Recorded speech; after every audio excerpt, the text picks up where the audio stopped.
ijoolleen peente ijoolleen durbaa peente jaalala beeku sirriitti jaalala beeku wayii jaalalas beeku kabatti akka sochiin jiraatan beeku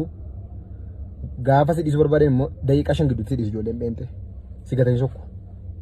si galee Biraazil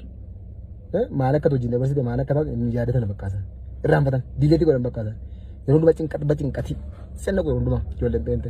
wayii jaalala ammoo si ibsu kitaaba 3-4 si dubbisu xibasaa quxuruleetti akkamittiin akka ta'e si dubbisu ijoollee peente hojii yoo jiraatte kaan irraanfatin ijoollee ortodoksii hin jiraattan immoo umurii kee dheerate ijoollee ortodoksii hin jiraattan umurii kee dheerate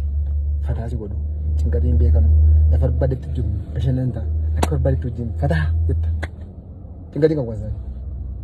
fuudha barbaade taanaan immoo ijoollee musliimaa fuudhi Biraazil nasiin jedhe ijoollee musliimaa fuudhi bakka allaqe jala muraa kun mikinaa kanan sana qaada caalan bayu ijoollee musliimaatti daarii haftaatti sirriitti